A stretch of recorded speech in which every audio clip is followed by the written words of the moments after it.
WLNS is here for you, celebrating 75 years of bringing you the news with 6 News at 5.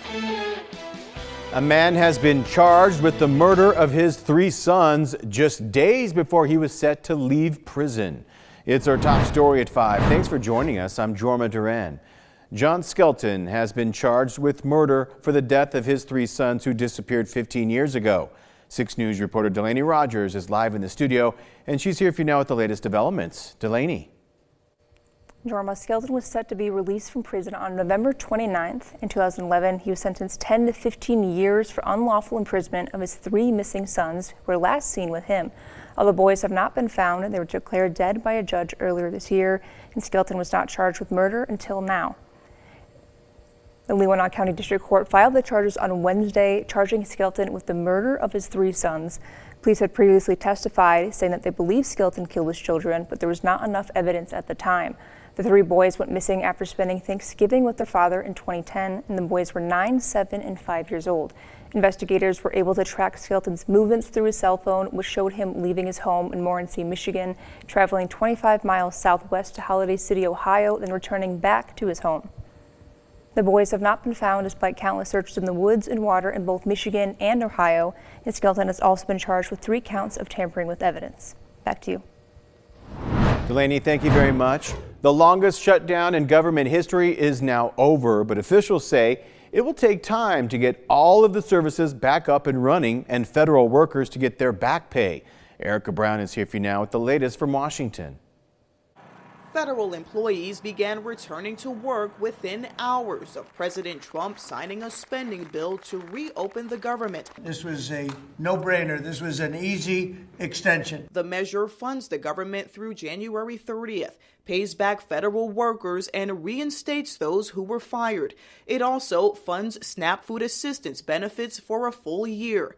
The White House economic advisor says the impact of the 43-day shutdown extended well beyond Washington. It cost about $15 billion a week, and their current estimate is that 60,000 Americans, not government workers, have lost their jobs because of the reduced economic output. Democrats say millions more Americans will be hit with skyrocketing health insurance premiums after lawmakers failed to extend Affordable Care Act subsidies. The tax credits expire on December 31st, and we will stay on this issue. There is still some uncertainty for travelers, with FAA flight restrictions still in place for now. But travel disruptions are winding down as air traffic controllers return to work. Delta Airlines CEO told CBS Mornings he expects normal flight operations to resume well ahead of Thanksgiving holiday travel. Staffing levels almost overnight improved dramatically. So last couple days, the only cancellations that Delta had were the government mandated. The Homeland Security Secretary says some TSA officers who showed, quote,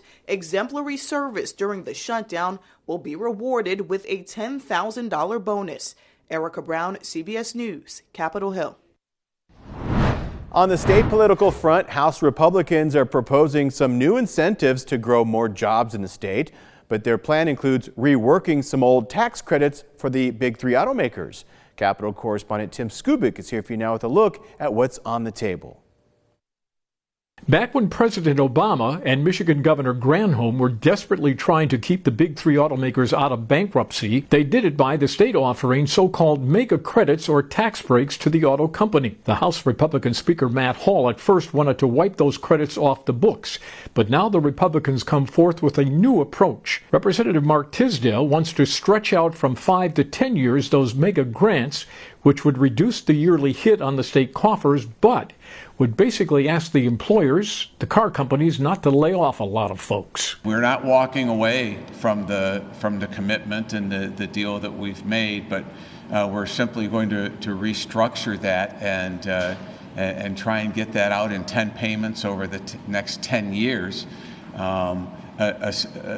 based upon the recipients.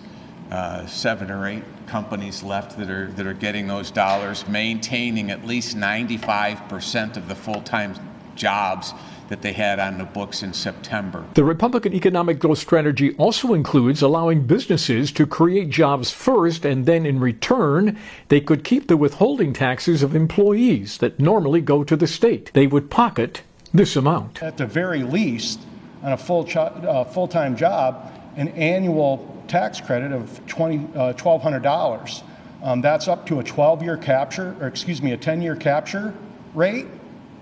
And the biggest benefit to this is it's not corporate welfare, it's not upfront taxpayer money, it is sincerely performance-driven incentives that goes right to the job creators in this state. These proposals from the Republicans in the House are part of the agreement that the Speaker says he made to get a deal with the governor on economic development by the end of the year. So we're working very hard on those things. You know, this is part of an agreement that I made with the governor and Leader Brinks, and then I'll get in that room with Gretchen Whitmer and I'll make a deal.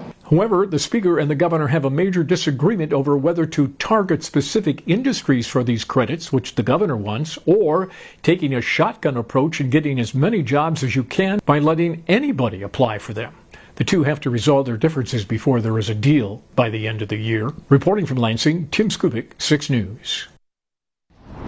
Michigan State University has been recognized for its commitment to environmental sustainability on campus, being ranked 42nd in this year's Princeton Review Guide to Green Colleges. According to the review, MSU was the only higher education institution in the state of Michigan to receive a top 50 designation. MSU says it offers more than 800 courses with sustainability incorporated into the curriculum and has 3 undergraduate degrees, 21 master's degree programs, and 16 doctoral programs focused on sustainability. Really, we're a community of 65,000 people, right? And we have our own utility infrastructure, our own power plant, our own microgrid. We have our own surplus store and recycling center on campus, multiple water distribution systems. Rankings are based on school-reported data, student feedback from institutional sources, and student surveys. From Storm Tracker 6, this is Weather First, sponsored by Auto Owners Insurance. Simple human sense. While we're likely not going to see a repeat tonight of what we had last night in terms of northern lights, there's still maybe some out there, so keep your eyes open over the next few hours. Our picks on 6, couple of shots from last night. Kathy and Langsburg capturing this beautiful shot. Love the northern lights reflecting off the water. Absolutely gorgeous. And this shot, kind of an odd-shaped bar in there, but I like it. Great catch from Mark and Bannister, showing some nice color on the horizon there as the lights were really a couple phases of them last night. One in the early evening where they were bright, and then again after midnight they were bright once again as well. We'd love to see more. If you do capture those tonight, just send them to us. WLNS.com/share is the place to upload yours, and we will check them out. Satellite and radar shows, we've got clear skies, so good for viewing tonight. It's also good to allow what heat we had today to escape into the atmosphere, so it's going to be a chilly night. Precision cast as we head through the evening hours, still mostly clear skies until around midnight, and it becomes partly cloudy. As we head towards tomorrow morning, some of those clouds begin to push off to the east. So by the afternoon, we'll be back in sunshine, and high temperatures will be quite mild tomorrow, climbing well into the 50s. Moving into the weekend, we've got a cold front on the way. It's got a couple showers with it. Now, there's not a lot of activity. There's not a tremendous amount of moisture in place. So as this front moves through, we may pick up a random shower or two, but really not a lot of activity expected.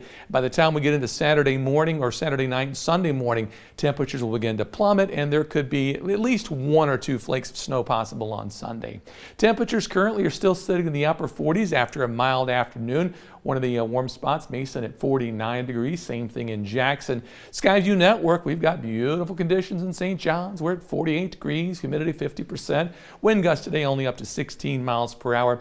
Capitol Cam looking good also with a temperature now at 48. West winds at 12 miles per hour. Grand Ledge, look at that sunset. It's going to be a gorgeous one out there by the water tower, looking good as well. The view in Jackson shows we've got mostly clear skies. Our temperature in Jackson at 49.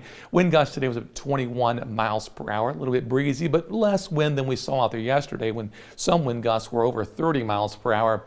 Hillsdale this evening, stars are going to be out and hopefully some northern lights for you as well. Temperature down to 49 degrees after highs in the 50s, humidity 47%, and our wind gusts 25 miles per hour. For tonight then, we'll see increasing clouds possible late, but just slightly. Those clouds may begin to clear out again by early tomorrow morning. Temperature-wise for tomorrow, looks like a very mild day as highs climb into the upper 50s and with light winds. Should be a gorgeous finish to the work week. The 6-day forecast, oh no, I don't think I removed my, you'll see it in just a second.